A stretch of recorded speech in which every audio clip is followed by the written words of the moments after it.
नमो भगवते ओम नमो भगवते वासुदेवाय। ओम नमो भगवते वासुदेवाय। हरे कृष्णा। तो हम पढ़ रहे हैं श्रीमद् भागवतम स्कंद 1 अध्याय 4 श्लोक संख्या 8।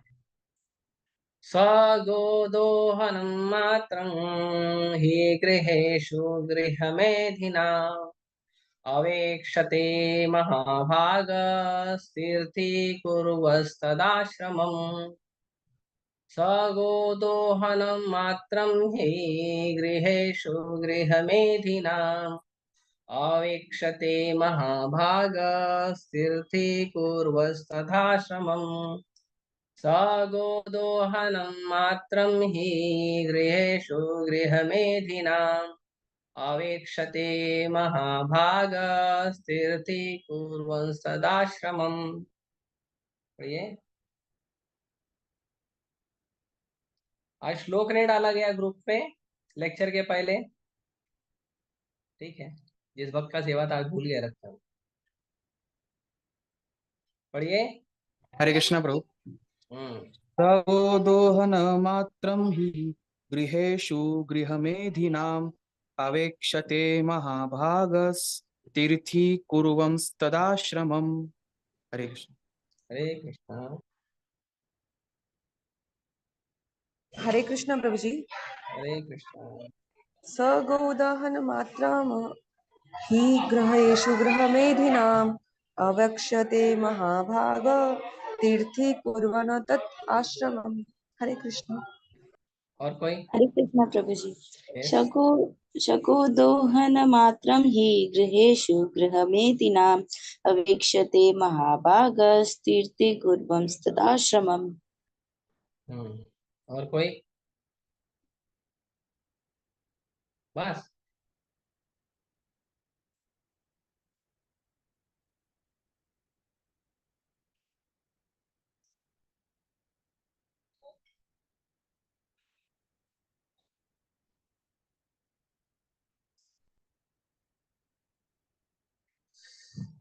शब्दार्थ अनुवाद और तात्पर्य कृष्ण कृपा मूर्ति अभय चरणानंद भक्ति वेदांत स्वामी श्री प्रभुपाद और श्री प्रभुपाद की जय।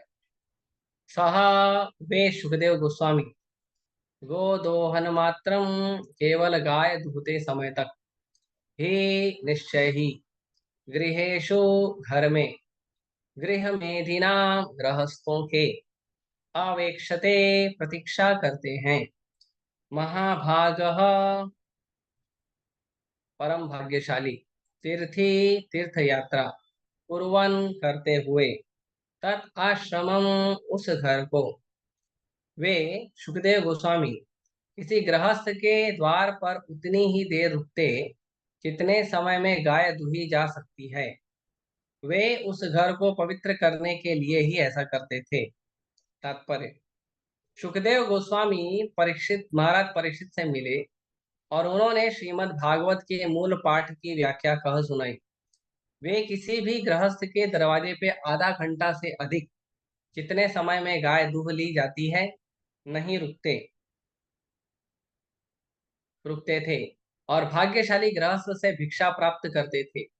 वे अपनी शुभ उपस्थिति से उस घर को पवित्र करने के लिए ऐसा करते थे। अतएव सुखदेव गोस्वामी ऐसे आदर्श उपदेशक हैं जो दिव्य पद पर स्थित हैं। जो लोग संन्यास आश्रम में हैं और भगवान के संदेश का उपदेश देने के लिए प्रतिबद्ध हैं, उन्हें कार्यों से उनके कार्यों से उन्हें यह सीखना चाहिए कि दिव्य ज्ञान प्रदान करने के अतिरिक्त गृहस्थों से उनका कोई सरोकार नहीं है। गृहस्थ से भिक्षा मांगने का उद्देश्य उसके घर को पवित्र करना होना चाहिए। जिस मनुष्य ने संन्यास ग्रहण कर लिया है उनको चाहिए कि वह गृहस्थ की सांसारिक संपन्नता से आकर्षित होकर सांसारिक मनुष्यों का गुलाम न बन जाए। जो मनुष्य संन्यास आश्रम ग्रहण कर चुका है इसके लिए ऐसा करना विषपान करना तथा आत्महत्या से भी अधिक घातक है। ओम अज्ञानतिमिरान्धस्य ज्ञानाञ्जनशलाकया चक्षुरुन्मिलितं येन तस्मै श्रीगुरुवे नमः। श्रीचैतन्यमनोभीष्टं स्थापितं येन भूतले स्वयं रूपः कदा मह्यं ददाति स्वपदान्तिकम् वन्देऽहं श्रीगुरोः श्रीयुतापदकमलं श्रीगुरून् वैष्णवांश्च श्रीरूपं साग्रजातं सहगणरघुनाथान्वितं तं सजीवं साद्वैतं सावधूतं परिजनसहितं कृष्णचैतन्यदेवं श्रीराधा कृष्णपादान् सहगणललिता श्रीविशाखान्वितांश्च नमो विष्णुपादाय कृष्णपृष्ठाय भूतले श्रीमते भक्तिवेदांत स्वामी निति नामिने नमस्ते सारस्वते देवे गौरवाणी प्रचारिणे निर्विशेष शून्यवादी पाश्चात्य देश तारिणे नमो विष्णुपादाय कृष्णपृष्ठाय भूतले श्रीमते भक्ति सिद्धांत सरस्वती इति नामिने श्रीवास भानवी देवी दयिताय कृपाब्दये कृष्ण संबंध विज्ञान दायिने प्रभवे नमः माधुर्योज्वल प्रेमाढ्य श्रीरूपानुगा भक्तिदा श्री गौर करुणा शक्ति विग्रहाय नमस्तुते नमस्ते गौरवाणी श्रीमूर्तये दीनतारिणे रूपानुगा विरुद्धापसद्धांत ध्वांतहारिणे नमो गौरकिशोराय साक्षात् वैराग्यमूर्तये विप्रलम्बर सामूर्धे पादाम्बुजाय ते नमः नमो भक्ति विनोदाय सच्चिदानन्दनामिने गौरशक्ति स्वरूपाय रूपानुगवराय ते गौर आविर्भाव भूमिस्त्वं निर्दिष्टा सज्जन प्रिय वैष्णव सार्वभौमो श्री जगन्नाथाय ते नमः वाञ्छाकल्पतरुभ्यश्च कृपा सिन्धुभ्येव च पतितानां पावनेभ्यो वैष्णवेभ्यो नमो नमः नमो महावदन्याय कृष्णा प्रेम प्रदायते कृष्णाय कृष्ण चैतन्य नामने गौतुषे नमः पंचतत्वात्मकं कृष्णं भक्तरूप स्वरूपकं भक्तावतारं भक्ताख्यं नमामि भक्तशक्तिकं हे कृष्णा करुणा सिंधु दीनबंधु जगत्पते गोपेश गोपिका कांत राधा कांत नमस्तुते तप्त कांचन गौरांगी राधे वृंदावनेश्वरी वृषभानुसुते देवी प्रणमामि हरिप्रिये जय श्री कृष्ण चैतन्य प्रभु नित्यानंद श्री अद्वैत गदाधर श्रीवास आदि गौर भक्तवृंद हरे कृष्णा कृष्णा कृष्णा हरे हरे हरे राम राम हरे हरे हरे कृष्णा। तो सभी भक्तों को मेरा दंडवत प्रणाम। और आज हम चर्चा करने जा रहे हैं, एक विशेष विषय है सन्यासी के बारे में और गृहस्थों के बारे में कि सन्यासी और गृहस्थ कैसे होने चाहिए और क्या होने चाहिए। ठीक है, हम थोड़ा चर्चा करेंगे। तो यहाँ पे वर्णन है कि सुखदेव गोस्वामी क्या करते थे। तो वर्णन है कि सुखदेव गोस्वामी लोगों के घर पे जाते थे भिक्षा मांगने के लिए। तो जब सुखदेव गोस्वामी भिक्षा मांगने जाते थे तो बताया गया है कि वो भिक्षा क्यों मांगने जाते थे। जब आप देखिए, जब कोई भी व्यक्ति कथा करता है, कीर्तन करता है, लेक्चर देता है, तो जो गृहस्थ है या जो स्टूडेंट है या जो भी व्यक्ति हमें प्रचार के माध्यम से मिलता है, उसको हम निवेदन करते हैं, समझाते हैं कि आपको इतना मेहनत करने की आवश्यकता नहीं है। आपको 10 घंटा, 12 घंटा, 14 घंटा मेहनत करने की आवश्यकता नहीं है। आप घर में भगवान का बैठ के भजन करिए, थोड़ा बहुत मेहनत करिए, जो आपके भाग्य का होगा भगवान आपको ना देंगे। ये हम सबका प्रचार हमेशा होता है। जो भी व्यक्ति भक्ति का प्रचार करता है वो व्यक्ति इस बात को जरूर रखता है कि हमारे भाग्य से, हमारे भगवान की कृपा से जो हमें प्राप्त होना है वो हमें होगा। उसके लिए हमें जरूरत से ज्यादा एक्स्ट्रा मेहनत करने की आवश्यकता नहीं है।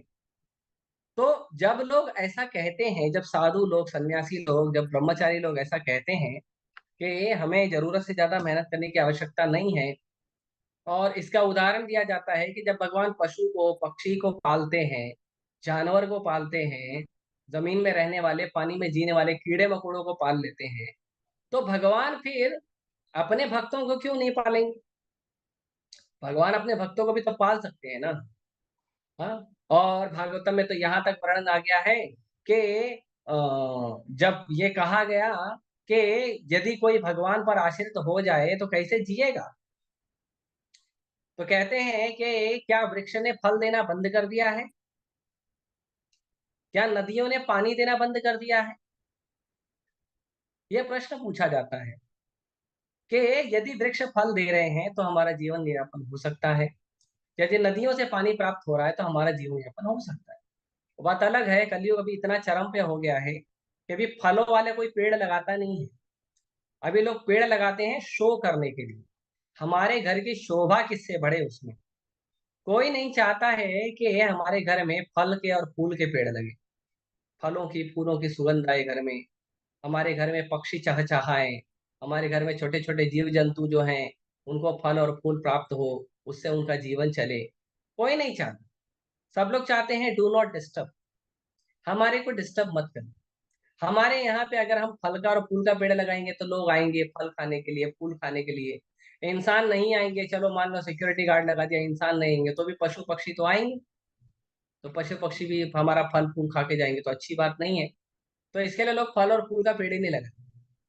अच्छा, कौन सा पेड़ लगाएंगे? तो डेकोरेशन ट्री लगाते, जो डेकोरेशन होता है ना उसमें, जिसके अंदर ना फल आते हैं ना फूल आते हैं। और शास्त्रों के अनुसार ये वर्णन है कि जो लोग पापी होते हैं और उन्हें वृक्ष का और पौधों का शरीर दिया जाता है, उन पापी लोगों को ही फल और फूल नहीं आते हैं।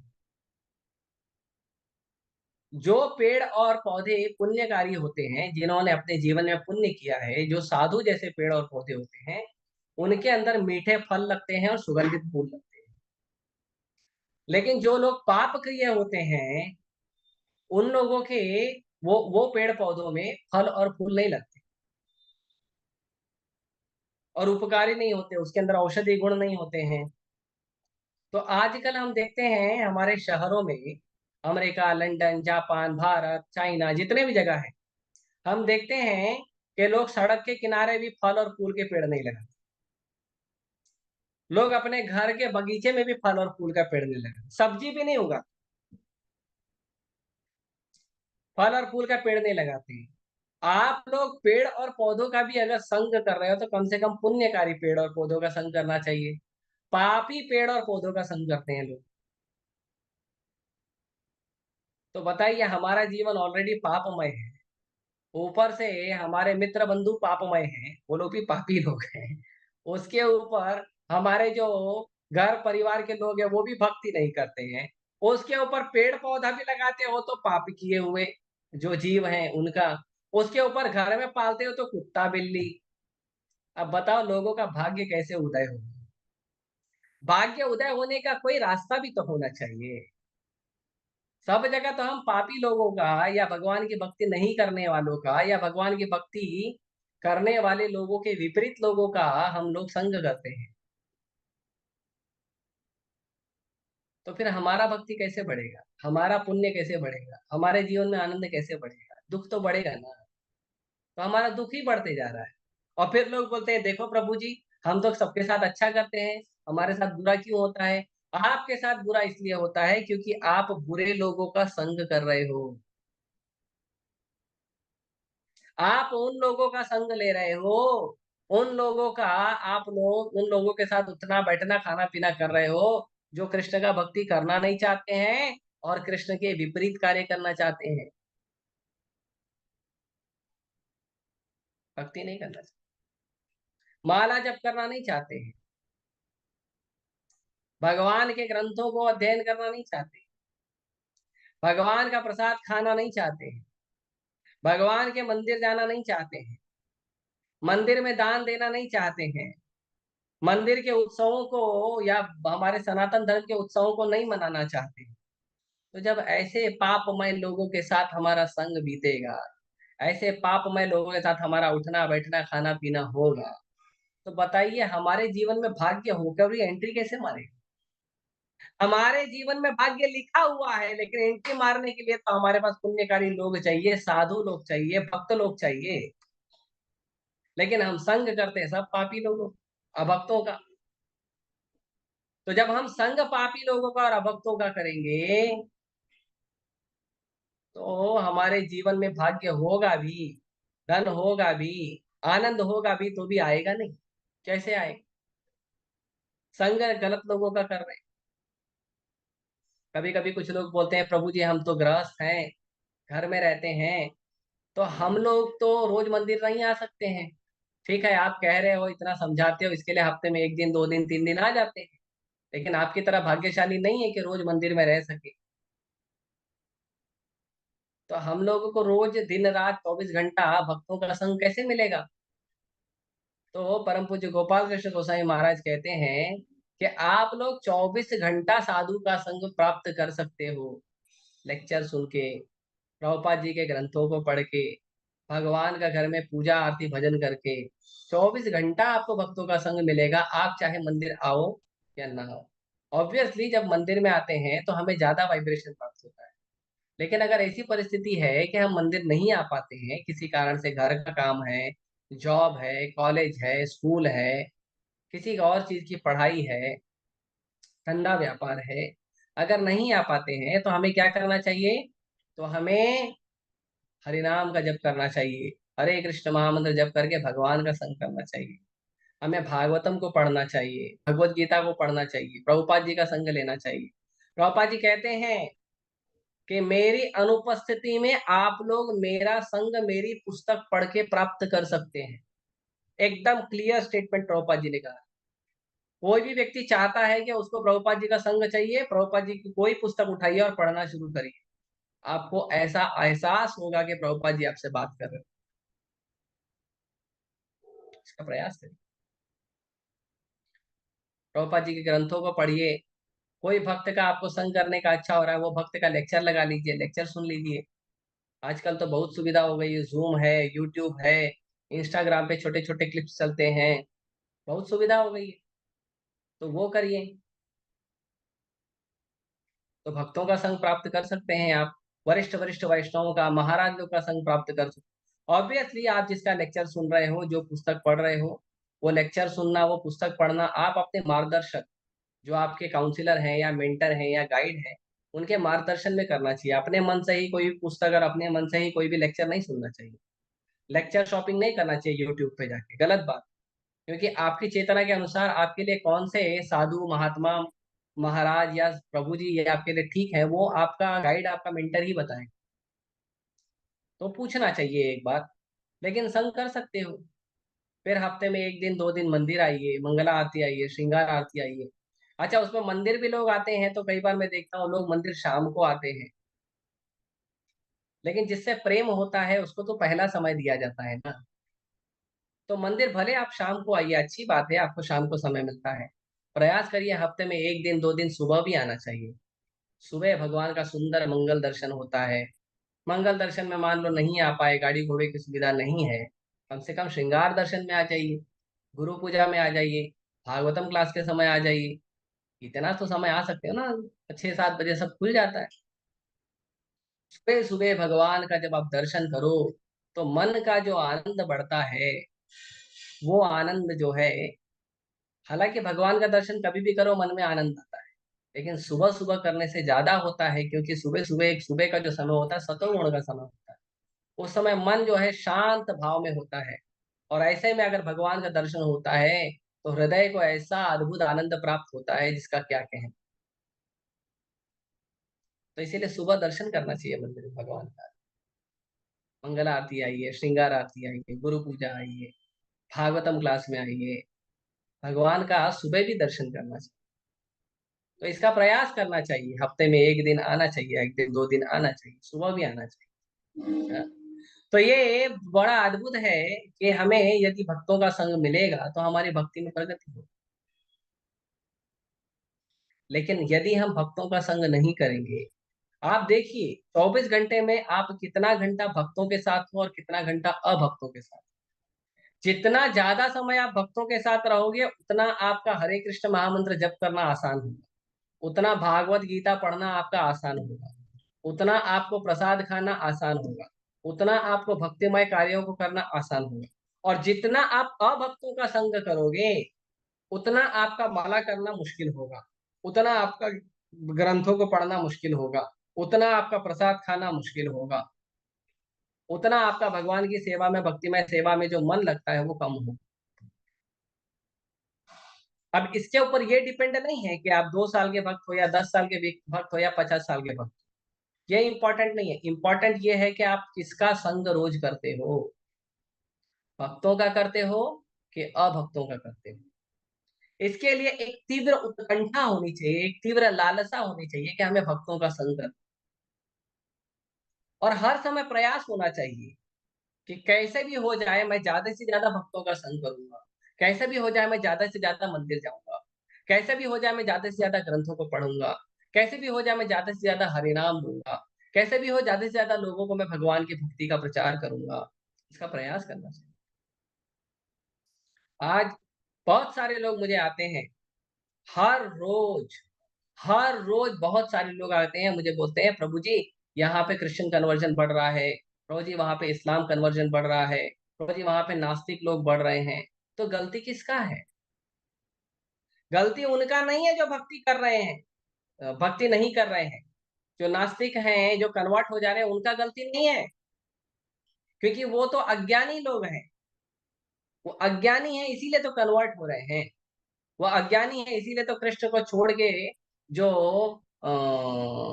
ऐसे धर्म, जिस धर्म में पाप की सुविधा अलाउड है, ऐसे धर्म में जा रहे हैं। ऑब्वियसली क्रिश्चियनिटी में, इस्लाम में पाप की सुविधा नहीं है, उसमें बहुत सारी चीजों में बताया गया पाप से दूर रहिए। लेकिन फिर भी क्योंकि धर्म की ग्लानि हुई है, धर्म की हानि हुई है, इसीलिए ऐसे दूसरे जो धर्म है उसमें बहुत सारा पाप किया जाता है, बहुत सारा इंद्रिय तृप्ति किया जाता है। तो लोग उसमें क्यों जा रहे हैं? क्योंकि लोग अज्ञानी हैं। जिन्हें अपने धर्म का ज्ञान नहीं है वही दूसरे धर्म में जाता है। जिन्हें सनातन धर्म के गुण महिमा नहीं पता है, वही सनातन धर्म को छोड़कर यहाँ वहां घूमता है या नास्तिक बनकर घूमता है। इसको गुण महिमा पता होगी, वो पागलों की तरह सनातन धर्म में नाचेगा, गाएगा, खेलेगा, कूदेगा और प्रचार करेगा। तो जो जो जा रहे हैं, कन्वर्ट हो रहे हैं या जो नास्तिक बन रहे हैं, उनकी गलती नहीं है। गलती उनकी है जो लोग भक्ति कर रहे हैं, जो लोग भक्ति में आनंद प्राप्त कर रहे हैं और दूसरों को जाके नहीं बता रहे हैं, उनकी गलती। अरे आपको आनंद प्राप्त हो रहा है तो आप भी जाके 4 आदमी को बताओ, 4 माता जी को बताओ, आप भी जाके लोगों को बताओ। लोग कहते हैं कुरान पढ़ो, बाइबल पढ़ो या नास्तिक ग्रंथ पढ़ो या बाहर का कोई नॉवेल पढ़ो। लोग कहते हैं माया नगरी की पुस्तकें पढ़ो, माया नगरी का टीवी सीरियल देखो, माया नगरी का मूवी देखो, माया नगरी का दारू पियो, मांस खाओ। उसका प्रचार धड़ल्ले से चल रहा है। तो हमको भी जोर जगह के प्रचार करना चाहिए। भगवान का प्रसाद खाओ, भगवान के ग्रंथों को पढ़ो, हरि नाम जप करो, मंदिर आओ, सिनेमा मत जाओ, मंदिर आओ, ऐसा प्रचार करना चाहिए। यदि भक्त नहीं प्रचार करेंगे तो कौन करेगा? भगवान ने तो अपने भक्तों पे जिम्मेदारी दे के रखी है ना। भगवान तो अपने भक्तों के भरोसे बैठे हैं ना। ऑब्वियसली भगवान किसी के भरोसे नहीं बैठते हैं, लेकिन फिर भी भगवान अपने भक्तों से इतना प्यार करते हैं कि भगवान कहते हैं नहीं, मेरा भक्त है ना, वो करे। भरोसा है भगवान को भक्तों पे, तो भक्तों को करना चाहिए ना। और भगवान के भक्त जितना अच्छा प्रचार करेंगे उतना अच्छा कोई कर लेगा। मान लो कोई बढ़िया वेबसाइट बना दिया, कोई टीवी सीरियल बना दिया, कोई मूवी बना दिया, उससे प्रचार होता है? नहीं होता है। वो तो आया और गया। प्रचार होता है जब भगवान के भक्त जो भगवान का नाम जप करते हैं, जो रोज ग्रंथों को पढ़ते हैं, जो लेक्चर सुनते हैं, वो प्रचार करते हैं। क्योंकि वो हर रोज उसको उसका स्वाद चख रहे हैं, उस आनंद को अनुभव कर रहे हैं, वो प्रचार करेंगे। और कौन प्रचार करेगा? नहीं तो नास्तिक लोग प्रचार करेंगे, ये पॉलिटिकल पार्टी वाले प्रचार करेंगे। राम मंदिर बनाने से राम का प्रचार नहीं होगा। राम भावना लोगों के हृदय में डालने से राम का प्रचार होगा। राम मंदिर बनाया है कि लोग राम भावना का प्रचार करें। कृष्ण मंदिर बना है ताकि लोग कृष्ण भावना का प्रचार करें। मंदिर क्यों बनाया जाता है? मंदिर जो होता है वो सेंटर होता है। मंदिर जो होता है वो ऐसा केंद्र होता है जहां से भगवान के भक्त भगवान की भावना का प्रचार करने के लिए तैयारी करें, और भगवान की भक्ति का प्रचार करने के लिए वहां से लोग ग्रंथों को, भगवान के नाम को, भगवान के महाप्रसाद को ले जाके जन सामान्य में वितरण करें। इसीलिए राम मंदिर बनाया गया है, इसीलिए कृष्ण मंदिर बनाया गया है, इसीलिए इस्कॉन बनाया गया है। इसीलिए नहीं बनाया गया है कि बहुत अच्छा, चलो हम राम मंदिर जाएंगे, हमने हमारे आविद भगवान श्री राम का दर्शन कर लिया, हो गया, बस हो गया। 550 साल इंतजार करने के बाद भगवान का 5 सेकंड दर्शन किए, बस हो गया, हमारा राम मंदिर का काम पूरा हो गया। नहीं, नहीं।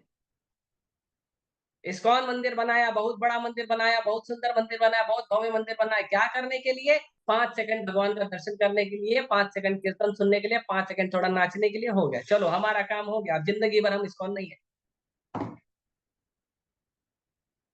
इसलिए बना है। मंदिर जो होते हैं वो प्रचार का केंद्र होते हैं।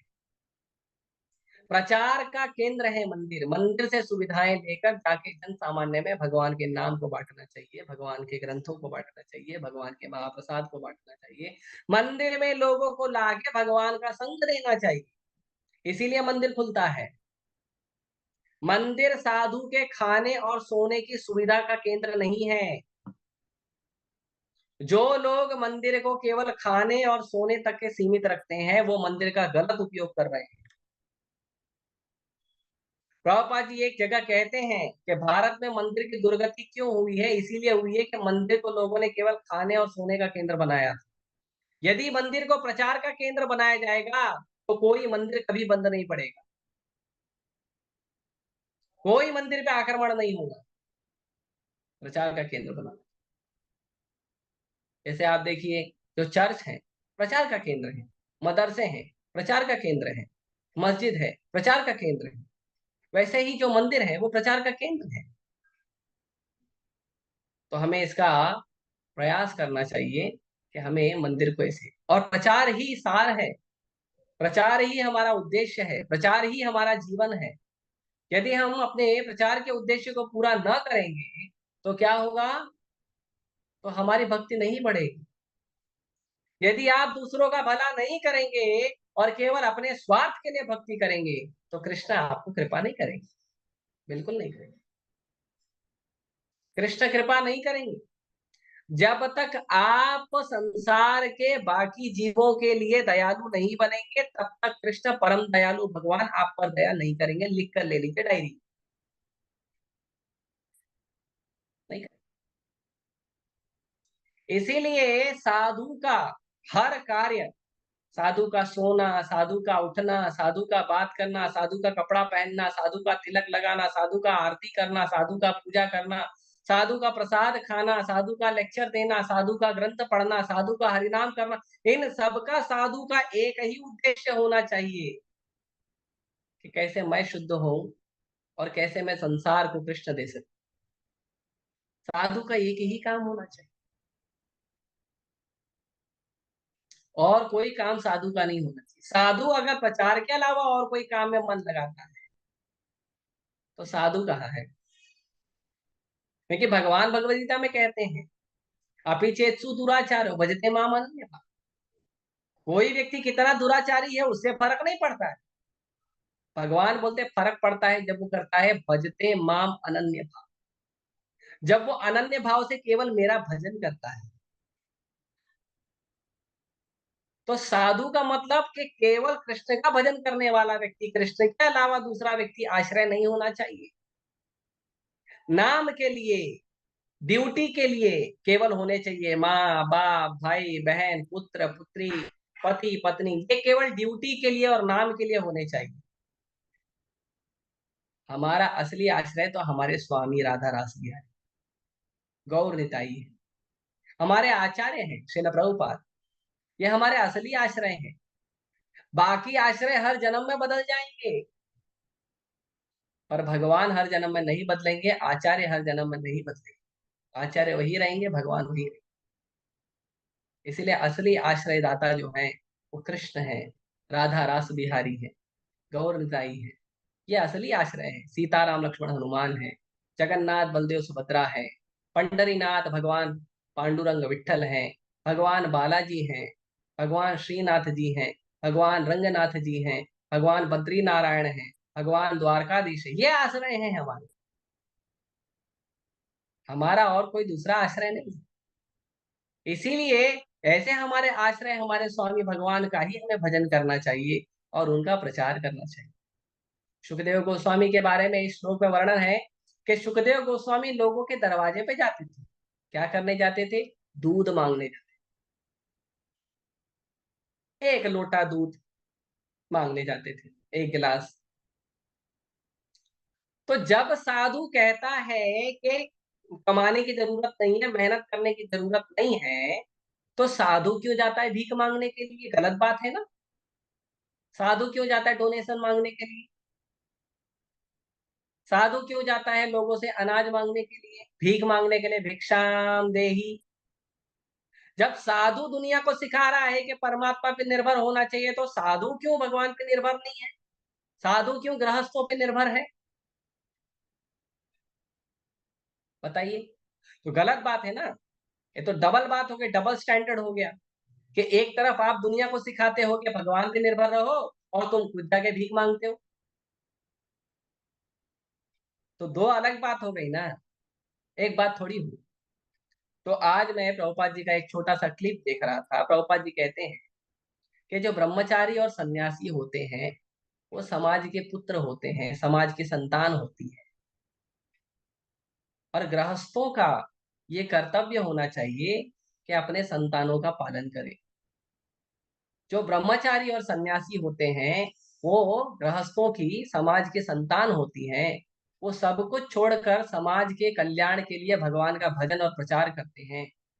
इसीलिए गृहस्थों का ये जिम्मेदारी है कि ब्रह्मचारी और सन्यासियों का पालन करें। ये उनकी जिम्मेदारी है। अपने घर का खाली पालन नहीं करना है, मंदिर का भी पालन करना जिम्मेदारी गृहस्थों की है। मंदिर का भी, मंदिर के भक्तों का भी पालन करना जिम्मेदारी गृहस्थों की है। केवल अपने घर का, अपने पति पत्नी, माँ बाप, बच्चा बूढ़ा, इनका केवल पालन पोषण कर दिए, घर में जो कुत्ता बिल्ली पाले उनका पालन पोषण कर दिया, अपने नात रिश्तेदारों को महीने में साल में एक बार मिल लिया, उसको गृहस्थ नहीं कहते हैं, उसको कहते हैं गृह मेधी। जो व्यक्ति केवल अपने और अपने परिवार के लिए ही जीता है, अपने और अपने परिवार के पालन के लिए ही मेहनत करता है, उसको गृहस्थ नहीं कहते हैं। क्योंकि गृहस्थ एक आश्रम है और आश्रम में भगवान की भक्ति की जाती है, गृह मेधी नहीं। इसीलिए यहाँ पे शब्द देखो क्या उपयोग हुआ है। यहाँ पे शब्द उपयोग हुआ है गृहेशु गृह मेधी नाम। ये जो गृह में, जो घर में रहने वाले लोग हैं लेकिन गृह मेधी की तरह रहते हैं, भक्ति नहीं करते, भक्ति नहीं कर रहे हैं ये लोग, गृह मेधी हैं, भगवान की भक्ति नहीं करते। ऐसे गृह मेधी के घर पे जाते हैं सुखदेव गोस्वामी, ऐसे गृह मेधी के घर पे जाते हैं ब्रह्मचारी सन्यासी। क्यों जाते हो? जब वो भक्ति नहीं कर रहे हैं तो क्यों जाते हो? तो इसके संपर्क में, इसके बारे में भगवान कृष्ण के पिता वसुदेव जी कहते हैं, वसुदेव जी नंद महाराज कहते हैं, जब गर्ग मुनि गए कृष्ण और बलराम का नामकरण करने के लिए। अब नामकरण तो नाम का था, क्योंकि कृष्ण और बलराम का कोई क्या नाम रखे? अरे जो अनंत जगत का नाम स्वयं है उसका कोई और कैसे नाम रखेगा? तो गर्ग मुनि तो गए थे कृष्ण और बलराम का दर्शन करने। भगवान धरती पे आए हैं, अनंत ब्रह्मांड के नायक भगवान धरती पे आए हैं तो उनका दर्शन करने गए, लेकिन बहाना लेके गए कि नामकरण करना है। तो गर्ग मुनि जब नामकरण करने गए कृष्ण और बलराम का, तो उस समय नंद महाराज गर्ग मुनि को कहते हैं कि हे प्रभु, दरअसल आप लोग जो ये गृहस्थ लोगों के घर पे, गृह मेधी लोगों के घर पे जो भ्रमण करते हो ना, इसमें आप लोगों को कोई इच्छा नहीं रहता है। जो ब्रह्मचारी और सन्यासी जो गृहस्थों के घर पे जाते हैं, गृह मेधियों के घर पे जाते हैं, उसमें ब्रह्मचारी और सन्यासियों का कोई पर्सनल विचार नहीं होता है, उनका कोई व्यक्तिगत विचार नहीं होता है कि हमको डोनेशन मिलेगा इसके लिए जाएं, हमको अच्छा अच्छा पूरी पकवान पकौड़ा खाने मिलेगा इसके लिए जाएं। अरे हमारे राधा रासबिहारी में इतना मिलता है, अम, क्या दूसरे के घर में खाएंगे? अ, ऐसा वैभव राधा रासबिहारी ने दिया है, इच्छा ही नहीं होती कहीं जाने की। खाने के लिए तो गलती से भी इच्छा नहीं होती, राधा रासबिहारी इतना देते हैं। तो ये नहीं सोचना चाहिए कि ब्रह्मचारी आया है, सन्यासी आया है घर में खाने, पैसा मांगने आया बेचारा, बेचारे को मंदिर में खर्चा पानी नहीं मिलता होगा, कपड़ा वपड़ा पहनने के लिए, यहाँ वहाँ घूमने के लिए खर्चा पानी नहीं मिलता होगा। अरे वो जब पूरी दुनिया छोड़ के, नौकरी चाकरी दुनिया छोड़कर जब भगवान के शरण में गया है, तो वो ये सोचने के लिए गया था कि खर्चा पानी नहीं मिलेगा, कि 2 वक्त की रोटी नहीं मिलेगी, क्या आश्रम में सोने के लिए सुविधा नहीं मिलेगी, ये सोचकर गया था क्या? वो नहीं, वो तो एक ही सोच कर गया था, कृष्ण एक शरणम, केवल कृष्ण ही मेरे शरण है, ये सोच कर गया है। अब कृष्ण खाने को देंगे तो अच्छी बात है, नहीं देंगे तो कोई बात। मंदिर में सोने को जगह है तो ठीक है, नहीं है तो कोई बात नहीं। मंदिर में खर्चा पानी मिल रहा है तो ठीक है, नहीं है तो कोई बात नहीं। तो जो भगवान को शरणागत हो गया है, उसको मंदिर के खर्चा पानी के, उसको खर्चा पानी के लिए या डोनेशन के लिए या उसको पैसा पानी के लिए या उसको खाने पीने के लिए या उसको सोने के लिए कोई कमी है? कोई कमी नहीं। फिर क्यों जाते हो गृहस्थों के घर पे जब आपको कोई जरूरत नहीं है? तो यहाँ पे वर्णन है, अवेक्षते महाभाग तीर्थी कुर्वस्तदाश्रमम। चाहते हैं इसलिए कि जो गृहस्थ है, नंद महाराज कहते हैं कि हे प्रभु, आप लोग आते हो गृहस्थों के घर पे, गृह मेधी के घर पे, इसलिए क्योंकि हम गृह मेधी लोग, जो हम गृहस्थ लोगों का भगवान के चरण कमल में, भगवान की कथा में, भगवान के लीला में रुचि नहीं है। आप लोग आते हो दया करके हमें भगवान की कथा सुनाने, आप लोग आते हो दया करके, आपका जो पावन मंगल चरण है वो हमारे घर में रखने आते हो, कि हमारे जो पापमय घर है वो शुद्ध हो, इसीलिए आप हमारे घर में आते हो। आपको हमारे घर में आने का कोई प्रयोजन नहीं है, आपको हमारे घर में आने का कोई कारण नहीं है, आपको हमारे घर में आने से कोई लाभ नहीं मिलने, लाभ क्या उल्टे नुकसान नहीं मिलता है। कोई भी ब्रह्मचारी या सन्यासी यदि किसी के व्यक्ति के घर पे जाता है, तो उस घर का जो प्रभाव है, पापमय प्रभाव है, उसके उस पर भी पड़ता है। यदि वो अपने भजन में निष्ठ नहीं हुआ तो बहुत जल्दी पतन हो जाता है, नुकसान होता है। फिर भी जाता है, क्यों जाता है? दया करने, कृष्ण देने जाता है। ब्रह्मचारी और सन्यासी गृहस्थों के घर में, समाज में, संसार में घूमता है लोगों को कृष्ण देने के लिए, लोगों के घर को पवित्र करने के लिए। भगवान कहते हैं उद्धव को के तीर्थी कुरुंती तीर्थानी, कि ये जो तीर्थ स्थल है, ये तीर्थ स्थल क्यों पवित्र है पता है? एक तो पवित्र है क्योंकि भगवान आए हैं, भगवान की लीला स्थली है, और दूसरा तीर्थ स्थल इसके लिए पवित्र है क्योंकि जो तीर्थ स्थल है, वो तीर्थ स्थल में भगवान को, भगवान जो तीर्थ के जो स्वामी है भगवान कृष्ण, उस भगवान को अपने हृदय में लेकर घूमते हैं ये भक्त।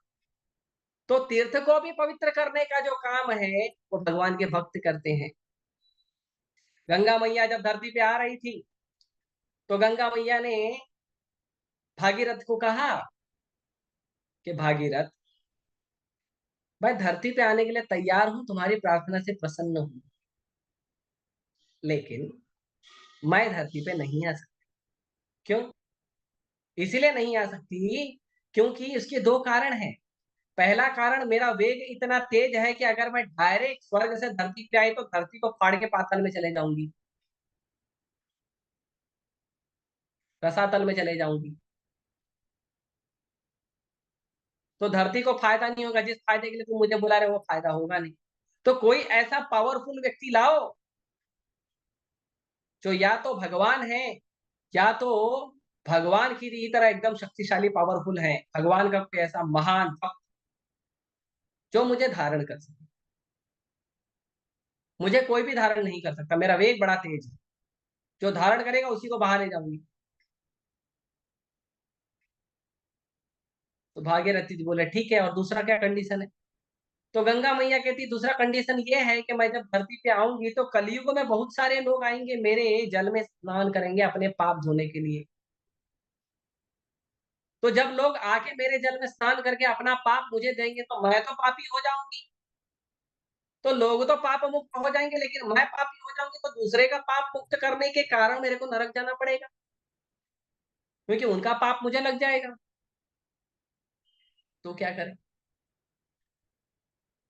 तो भागीरथ जी ने कहा, पहली कंडीशन का जो जो आपका पहला विचार है, उसका हल ये है कि आपको धारण करने के लिए भगवान की तरह जो शक्तिशाली प्रभु हैं, वो महादेव आएंगे, जो वैष्णव में सर्वश्रेष्ठ हैं।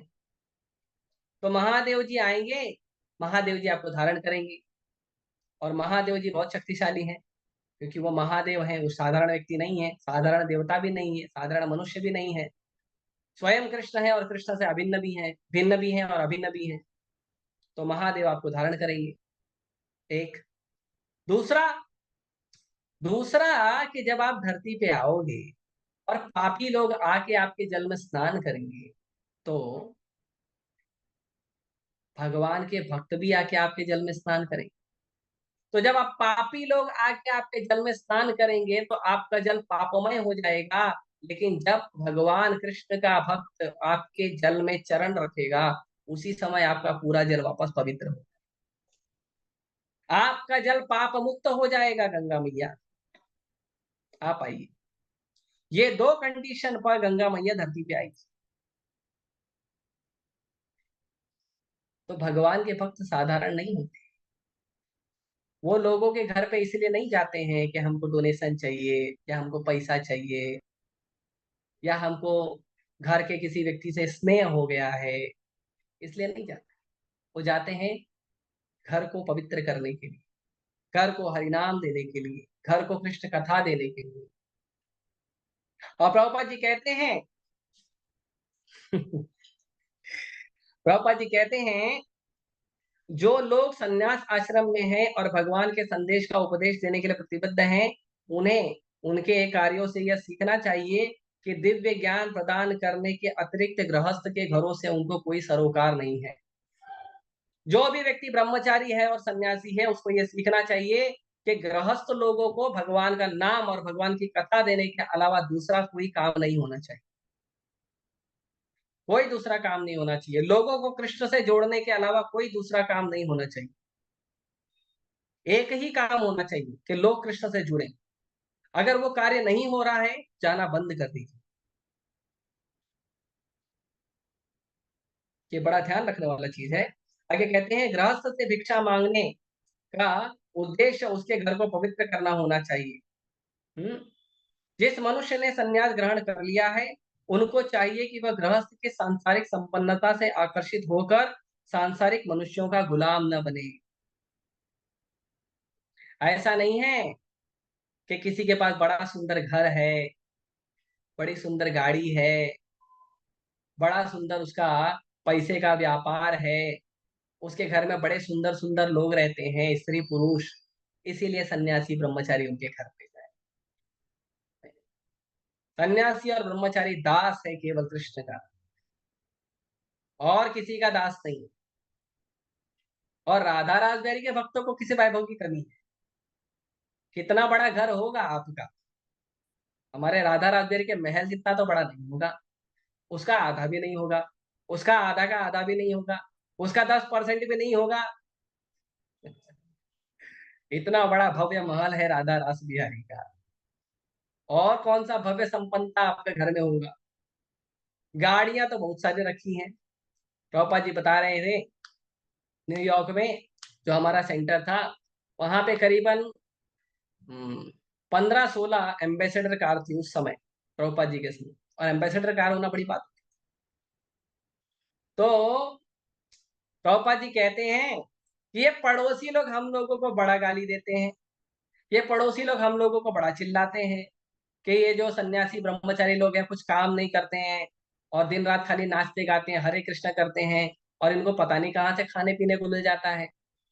और इनके पास 15-15, 20-20 एम्बेसडर कार भी है। इतना भव्य कहाँ से है, इतना बड़ा घर भी है इनके पास, इतना बड़ा मंदिर है इनका।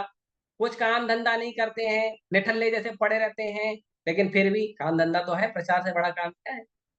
लेकिन लोग अभी समाज की दृष्टि में तो निठल्ले लोग हैं, समाज को छोड़े हैं, ना नौकरी जाते हैं ना धंधा करते हैं। तो वो लोग कहते थे ये लोग ऐसे हैं। तो प्रभुपाद जी कहते हैं, उनको कहो ईर्ष्या क्यों करते हो, तुम भी आ जाओ। आप लोग आके हमको जुड़ते क्यों नहीं हो, आप लोग भी आओ। क्या जरूरत है 10 घंटा 12 घंटा फैक्ट्री में काम करने की, मेहनत करने की? आओ हमसे जुड़ो, आनंद में रहो, हरिनाम करो, कृष्ण कथा करो। तो कोई कमी नहीं है, ना घर की कमी है, ना गाड़ी की कमी है, नात रिश्तेदार की क्या बात करें। प्रभुपाद जी कहते हैं मैंने अपनी संतान को छोड़ा और कृष्ण ने मुझे इतनी सारी संतान दिलाई। मेरी संतान भी मेरी उतनी प्रेम से सेवा नहीं कर सकती जितने प्रेम से मेरे शिष्य मेरी सेवा करते। मैंने मेरे घर के 3-4 बच्चों को छोड़ा और कृष्ण ने मुझे 10,000 बच्चों से मिलाया। मेरे ये 10,000 बच्चे जो हैं मेरे उन 4 बच्चों से ज्यादा समर्पित हैं और ज्यादा सेवा करते हैं। अमोघ लीला प्रभु की माँ एडमिट हुई थी एक बार, तो उनकी माँ को खून की जरूरत थी। तो जब खून की जरूरत थी तो अमोघ लीला की माँ ने अमोघ लीला प्रभु को जो डॉक्टर लोग हैं उन लोगों ने कहा कि अ, खून की जरूरत है। तो किसी तरह से मंदिर में पता चल गया, बहुत सारे ब्रह्मचारी चले गए, प्रभु जी हमारा खून ले लीजिए, प्रभु जी हमारा खून ले लीजिए, हम आपकी माँ को बचा लीजिए। तो अमोघ लीला प्रभु की माँ ने जब ठीक हो गए, स्वस्थ हो गए, तो उन्होंने कहा कि कृष्ण ने मेरा एक बेटा लिया और मुझे बहुत सारे बेटे वापस दे दिए। ये कृष्ण का संसार ऐसा ही है, इस्कॉन परिवार ऐसा ही है। इस्कॉन परिवार इतना बड़ा है कि हम लोगों को परिवार की तरह रखते हैं। जो खाएंगे वो खिलाएंगे, नाम जप करेंगे साथ में, कीर्तन कथा करेंगे साथ में, धाम घूमेंगे साथ में। ये प्रचार के लिए करते हैं और कोई उद्देश्य नहीं है। लोगों को ये नहीं समझना चाहिए कि और कोई उद्देश्य है, देखो डोनेशन चाहिए या बाहर अच्छा अच्छा खाने को मिलता है। नहीं, अच्छा अच्छा खाना छोड़कर तो आए हैं यहाँ पे। अच्छा खाने की लालसा होती तो मंदिर क्यों आते? ऑब्वियसली अच्छा खाने के लिए ही आए हैं मंदिर। तो जब मंदिर में अच्छा मिलता है तो बाहर क्यों जाइए खाने के लिए? अरे जिसको 56 भोग मिल रहा है वो क्यों जाएगा बाहर खाने के लिए किसी का घर का दाल राइस? तो जरूरत नहीं। इसके आगे प्रभुपाद जी और एक वार्निंग देते हैं, आखिरी लाइन है, जो मनुष्य संन्यास आश्रम ग्रहण कर चुका है इसके लिए ऐसा करना विषपान करना तथा आत्महत्या करने से भी घातक। जो व्यक्ति गृहस्थ लोगों के घर को, उनके घर के वैभव को, उनके घर के लोगों को, उनके घर की संपत्ति को देखकर आकर्षित होता है और उनके घर का गुलाम बन जाता है, वो व्यक्ति के लिए ऐसा करना जहर पीना या आत्महत्या करने से भी ज्यादा बेकार है। तो ये बहुत बड़ी जिम्मेदारी। किसी को ये नहीं समझना चाहिए कि किसी ने सन्यास का जीवन लिया है, गृहस्थ का जीवन लिया है तो बहुत आसान। आकर देखिए, हमारे साथ रहिए, 24 घंटा आपको समझ में आए कैसा जीवन जीते हैं, क्या तपस्या करते हैं हम लोग। आकर देखिए, सोने का नियम, उठने का नियम, खाने का नियम, कपड़े पहनने का नियम, तिलक लगाने का नियम, मंदिर में आरती में जाने का नियम, हर कदम पे नियम का पालन करते हैं। यहाँ तक कि ये जो भागवतम क्लास दे रहे हैं इसका भी नियम है। अपने मर्जी से कोई कुछ भी नहीं बोल सकता, हर चीज का नियम। तो जो ब्रह्मचारी हैं, जो सन्यासी हैं, उनको किसी गृहस्थ के घर से, संसार के लोगों से कोई काम नहीं है, कोई लेना देना नहीं। बिल्कुल लेना देना। क्या दे दोगे आप? अरे बड़ी मेहनत करके 4 कौड़ी जमा के तो आप अपने पत्नी बच्चों को देते। ब्रह्मचारी और सन्यासी को क्या दे दोगे आप? उल्टा डांगा में भक्ति सिद्धांत महाराज, उल्टा डांगा पश्चिम बंगाल में है जहाँ पे प्रभुपाद जी मिले थे भक्ति सिद्धांत महाराज को। तो उल्टा डांगा में बड़ी मुश्किल से एक घर मिला था भक्ति सिद्धांत महाराज को प्रचार करने के। तो वो घर का भाड़ा देना पड़ता था, महीने का किराया। तो भक्ति सिद्धांत महाराज को महीने का जो किराया है, आधा किराया एक व्यक्ति देता था। एक व्यक्ति था, कंपनी का कोई मालिक था, वो देता था, और आधा किराया जो है बाकी डोनेशन से आता था। तो वो व्यक्ति जो है एक बार भक्ति सिद्धांत महाराज की क्लास में बात कर रहा था। भक्ति सिद्धांत महाराज एकदम गंभीर मुद्रा में उनको बोले कि आप भक्ति सिद्धांत को कुछ पैसे दे देते हो, इसका मतलब ये नहीं है कि आपने भक्ति सिद्धांत को खरीद लिया है। हमें आपके पैसे की कोई आवश्यकता नहीं। आपको नियम में रहना पड़ेगा, आपको मर्यादा में रहना पड़ेगा। तो जो गृहस्थ है वो ये ना समझे कि ब्रह्मचारियों को, सन्यासी को इस्कॉन में हम डोनेशन देते हैं तो हम अपनी मर्जी से कुछ भी डिमांड कर लें, या इस्कॉन हमको ये सुविधा देना कंपलसरी है। नहीं, मंदिर भगवान का घर है, और भगवान के घर में आपको जो प्राप्त होगा वो भगवान की इच्छा से होगा, आपकी इच्छा से नहीं होगा। आप इच्छा करो, यदि भगवान पूरा करना चाहते तो आपको प्राप्त हो जाए, लेकिन आप ये मत सोचो मेरी इच्छा है तो पूरा होना चाहिए क्योंकि मैं डोनेशन देता हूं। नहीं, आप गलत जगह नंबर लगा रहे हैं। अनंत ब्रह्मांड के नायक भगवान श्री श्री राधा रास बिहारी के चरणों में गलत नंबर लगा रहे हैं, नंबर सही लगाइए। तो ये बहुत ही महत्वपूर्ण चीज है कि हमें सीखना चाहिए कि ब्रह्मचारी और सन्यासी जो है ना, उनको लोगों से कोई आसक्ति नहीं है।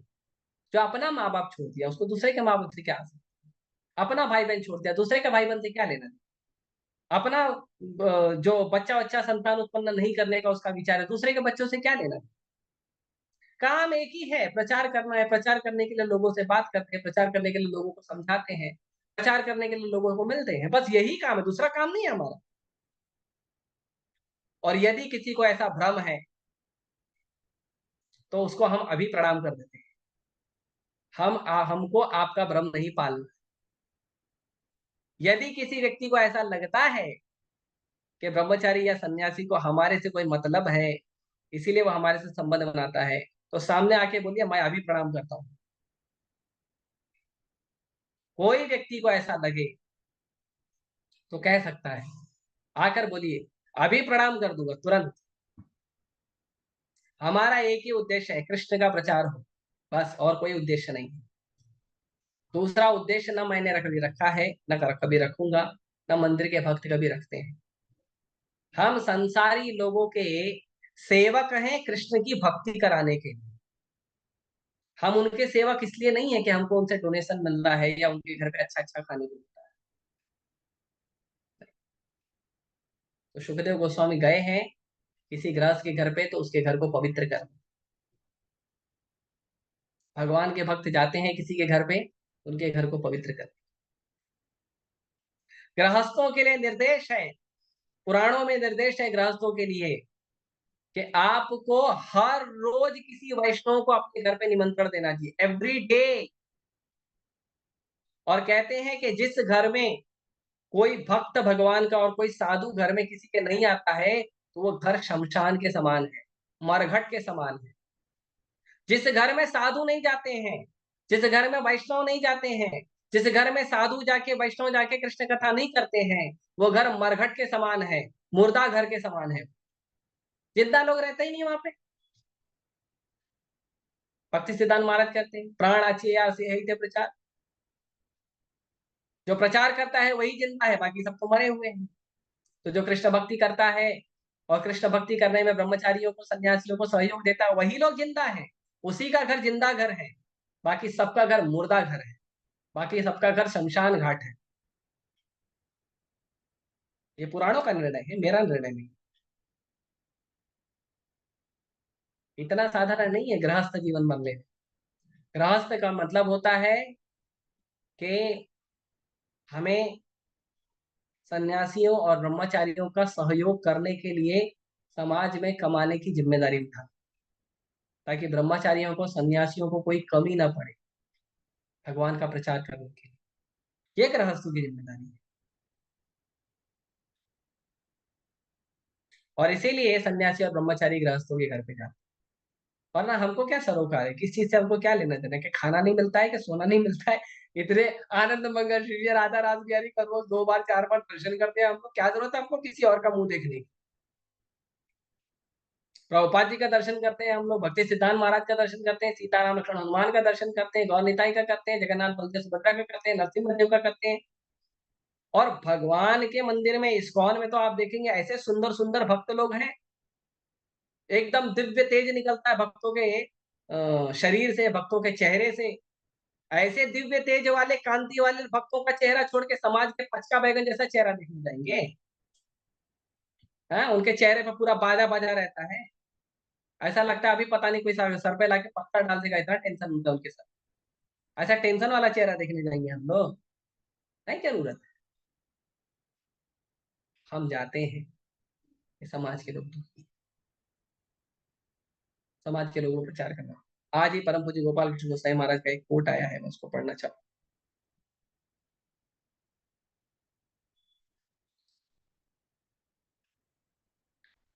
हरे कृष्ण। गुरु महाराज कहते हैं, वास्तविक आध्यात्मिकतावादी न केवल अपनी मुक्ति में रुचि रखता है, बल्कि वह उन लोगों के लिए भी अपनी चिंता दर्शाता है जो भगवान के साथ अपना संबंध स्थापित करने का प्रयास नहीं कर। जो लोग भगवान की भक्ति नहीं कर रहे हैं, वो लोगों को भी भगवान की भक्ति देने का काम करते हैं, भगवान के भक्तों को। कल का एक कोट है, आप सभी से जो बहुत दयालुता पूर्वक यहाँ एकत्र हुए हैं, हमारा अनुरोध है, आपने अपने व्यस्त कार्यक्रम से समय निकालना है। इसका अर्थ है कि आपके मन में निश्चित रूप से कृष्ण के प्रति कुछ आकर्षण है।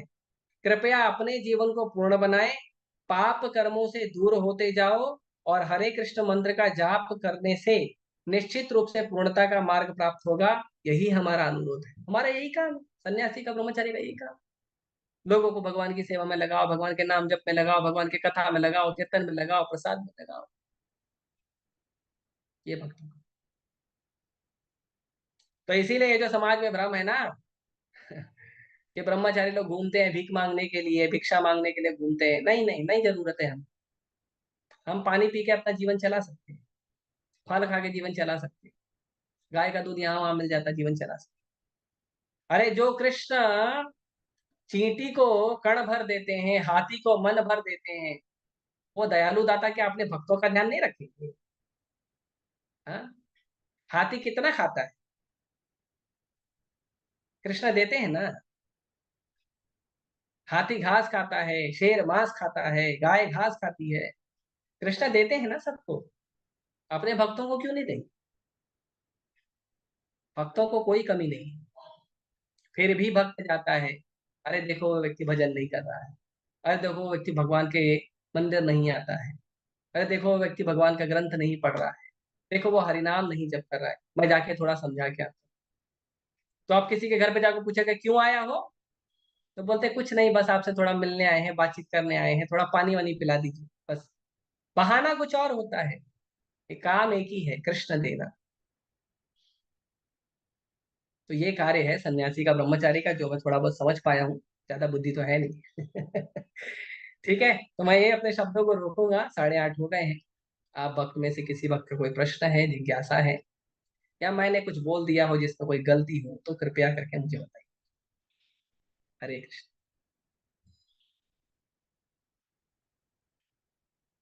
याशिका बोलिए माता जी।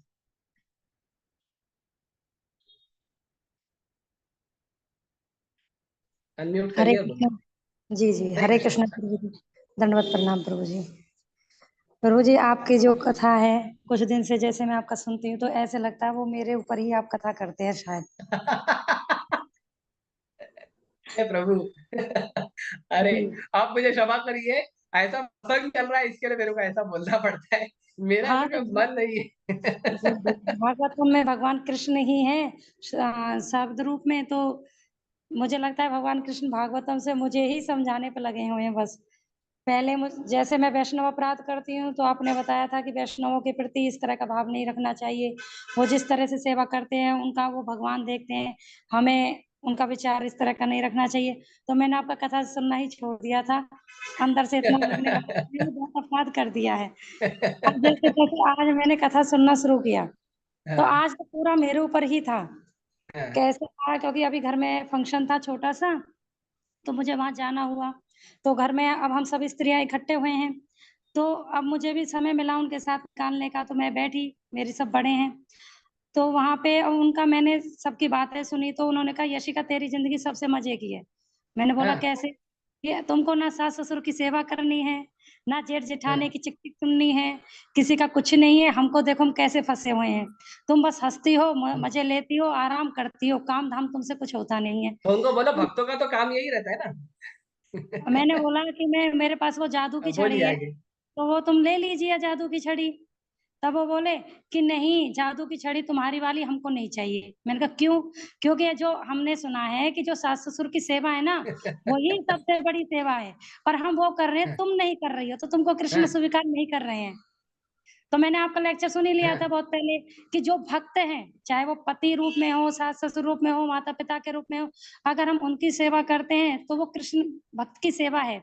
हाँ लेकिन वो कर्मी है, सास ससुर हुए, माता पिता हुए, पति हुए, वो कर्मी है, और हम उनकी सेवा कर रहे हैं तो वो भौतिक सेवा ही है, वो कृष्ण सेवा नहीं है। नहीं, अपनी ड्यूटी तो करना चाहिए, भले वो भक्त नहीं है तो अपनी ड्यूटी कर लेना चाहिए।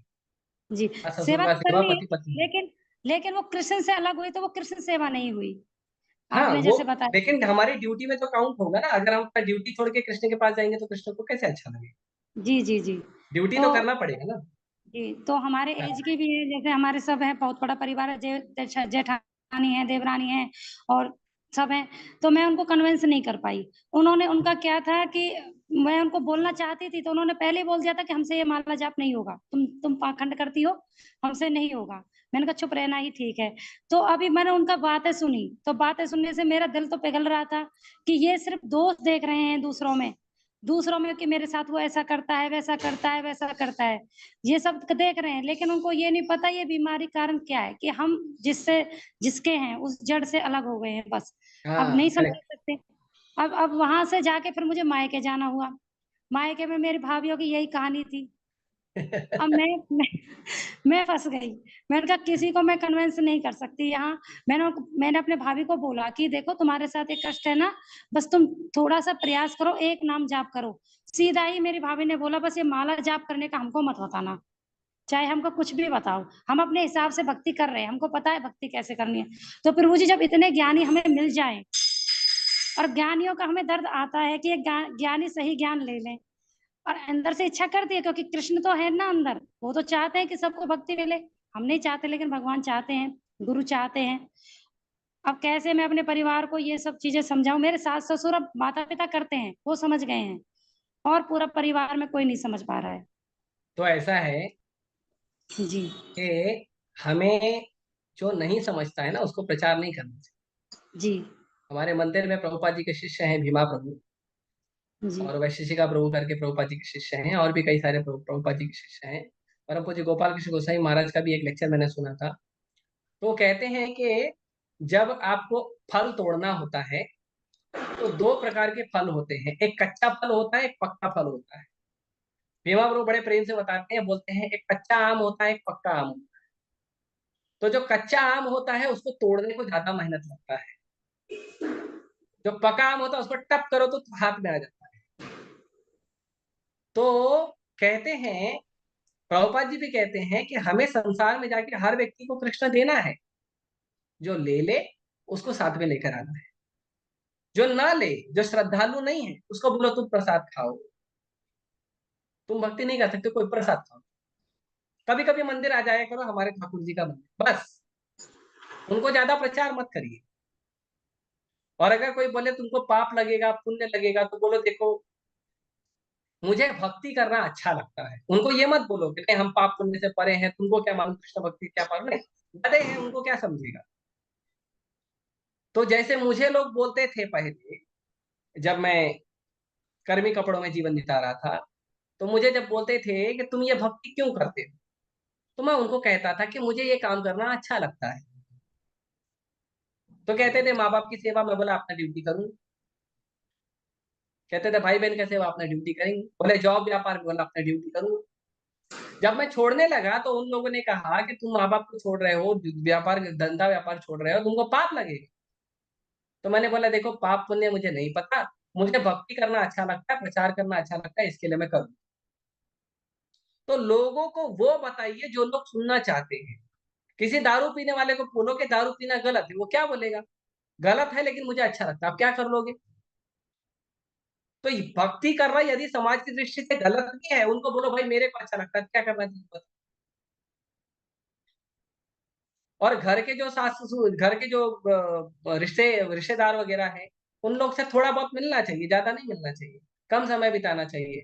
और उनको बोलना चाहिए देखो मेरे को ये चीज अच्छी लगती है, मैं ये करता हूँ बस। क्यों कर रहे हो? क्योंकि मुझे अच्छा लगता है, इसीलिए नहीं कर रहे हो कि बहुत बड़ा काम है पुण्य का काम है, आप गोलोक वृंदावन जाओगे, राधा कृष्ण से मिलन होगा, ये सब नहीं बताना है। बुद्धू लोग को थोड़ी नहीं समझेगा, उनको क्या समझेगा, अरे ये आदमी को ये अच्छा लगता है, ये करता है, बात खत्म। किसी को जुआ सट्टा अच्छा लगता है, जुआ सट्टा में मन लगाता है। किसी को अवैध संबंध अच्छा लगता है, अवैध संबंध में मन लगाता है।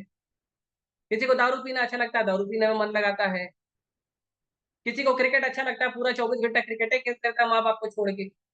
किसी को मिलिट्री का काम अच्छा लगता है, महीनों महीनों भर घर से दूर रहता है, माँ बाप को, पति पत्नी को, बच्चों को छोड़ के महीनों महीनों भर, साल साल भर दूर रहता है, लड़ाई करते रहता है, मिलिट्री बॉर्डर पे खड़ा रहता है। क्यों? उसको अच्छा लगता है। नेवी वाले एक बार निकल जाते हैं तो 2 महीना, 3 महीना, 4 महीना वो जहाज पे ही रहते हैं। क्यों? उनको अच्छा लगता है। तो जब उनको अच्छा लगता है वो कर रहे, तो हमको अच्छा लगता है, हम भी करेंगे। तो लोगों को ये उत्तर देना चाहिए, लोगों को ये उत्तर नहीं देना चाहिए पुण्य करो, भक्ति करो, एक माला जप करो, नहीं। कोई बोलेगा ये तुम क्या करते हो, तो ना हमको अच्छा लगता है। तो वो खुद अगर पूछेगा, अच्छा ही सच में कुछ अच्छा है क्या, मेरे को तो पसंद है, मेरे को तो अच्छा लगता है, अच्छा तो मेरे को भी करने दो, लो करो। ये जवाब देना है। हम लोग प्रचार है ना थोड़ा गलत तरीके से कर लेते हैं। पहले तो आप उनको ये कन्विंस होने दीजिए कि आप इसलिए कर रहे हो क्योंकि आपको पसंद है। आप इसलिए नहीं कर रहे हो क्योंकि आपके गाइड, आपके मेंटर, आपके काउंसलर आपको पीछे से लेके वो हाथी का अंकुश लेके आपके पीठ पे मार रहे हैं, भक्ति करो, नाम करो, इसलिए हम कर रहे हैं। ये मजबूरी की चीज नहीं है, भक्ति तो प्रेम का विषय है, तो इसीलिए हम कर रहे हैं। और यदि हमें प्रेम मिल रहा है, हम दुनिया को बोलते हैं हमको अच्छा लगता है, हमको आनंद आता है, तो लोग भी करेंगे। यही तरीका है प्रचार का। प्रचार करने में जो व्यक्ति को आप प्रचार करें उसको सबसे पहले ये बात को क्लियर कर देना चाहिए उसके मन में कि मेरे को अच्छा लग रहा है, मैं कर रहा हूं, मेरा जीवन अच्छा चल रहा है, मेरा जीवन आनंदमय चल रहा है, मैं खुश हूं, मेरे जीवन में हजारों परेशानी है लेकिन मैं आनंद में रहता हूं। तो फिर सामने वाला सुनेगा।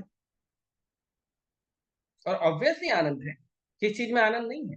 दर्शन करने में आनंद है, ग्रंथ पढ़ने में आनंद है, हरिनाम में आनंद है, प्रसाद में आनंद है, नाचने में आनंद है, गाने में आनंद है, प्रचार करने में आनंद है, पुस्तक वितरण में आनंद है, साधुओं का, वैष्णवों का दर्शन करने में आनंद है। किस चीज में आनंद नहीं है? जब सब चीज में आनंद है तो हम भी करें। तो हम कर रहे हैं, हमको आनंद मिल रहा है, तुम भी करो, करना है तो करो, नहीं करना तो मत करो, चॉइस इज योर्स। ठीक है। और किसी भक्त में प्रश्न है?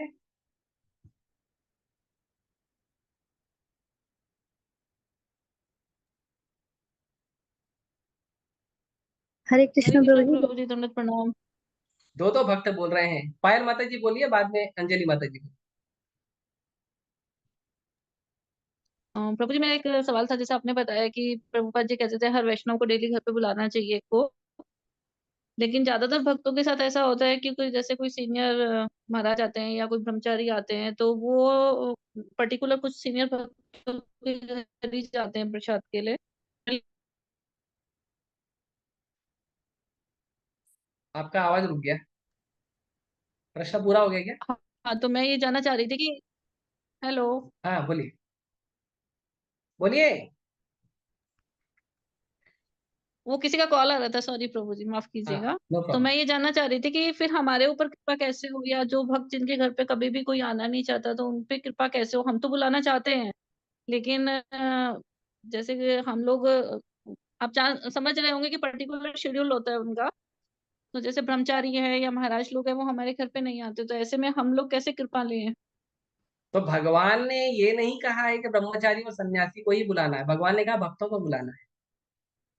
और भक्तों का मतलब क्या होता है? भक्तों का मतलब कोई भी व्यक्ति जो भगवान का भक्ति कर रहा है, भजन कर रहा है, साधना में लगा हुआ। तो कोई भी व्यक्ति जो आपका मित्र भी है, यदि आप उनको कभी कभी अपने घर में बुलाइए, कभी कभी आप उनके घर में जाइए, दत्तादि प्रतर्गणाति गुह्यम आख्याति पृच्छति भूते भोजयते चैव सद्गति विधि प्रीति लक्षण। आप किसी को कुछ दीजिए, किसी को कुछ लीजिए, किसी को अपने दिल का हाल बताइए, किसी के दिल का हाल सुनिए, किसी को प्रसाद खिलाइए, किसी का प्रसाद खाइए। तो सन्यासी और ब्रह्मचारी का नियम टाइट रहता है, शेड्यूल टाइट रहता है, क्योंकि हमारे समाज में लोग सन्यासी और ब्रह्मचारी कम बनते हैं। तो एक ही ब्रह्मचारी के ऊपर, एक ही सन्यासी के ऊपर 10-10, 50-50 सेवाएं होती है, तो वो कैसे आएगा आपके घर? फिर भी अगर कोई टाइम निकाल के आता है तो बड़ी बात। अब वो कब आएगा? महीने में एक बार, साल में एक बार, तो बड़ी बात है, वो भी आ गया तो अच्छी बात है।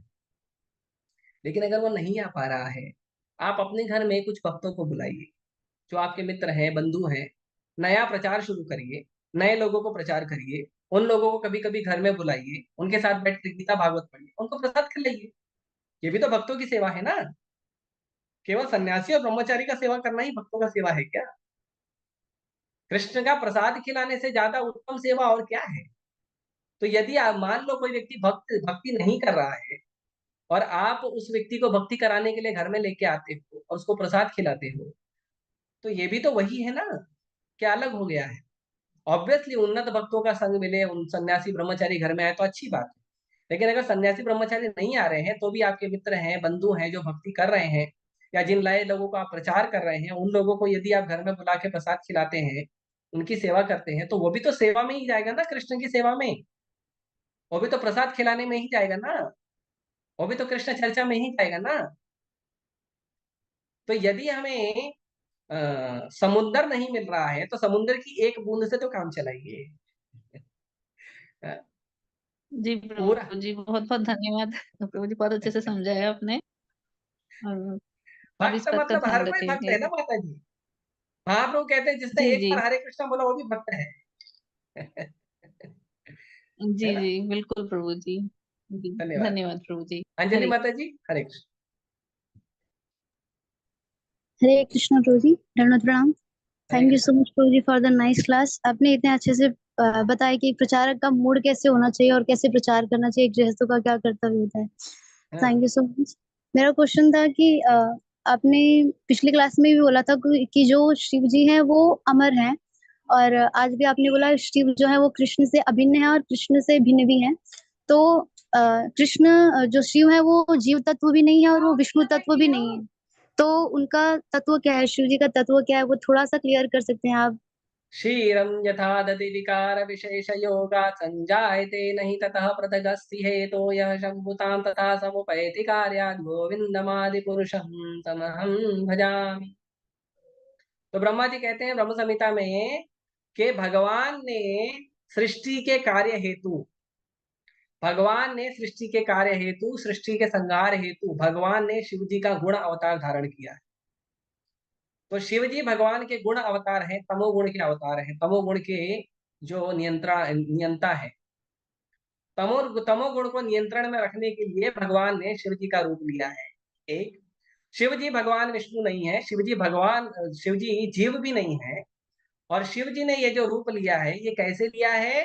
तो ब्रह्मा जी कहते हैं क्षीरम यथा दधि विकार विशेष योगा, कि जो क्षीर है, जो दूध है, जिस प्रकार दूध और दही है, जो दही है वो दूध है भी और दूध नहीं भी है।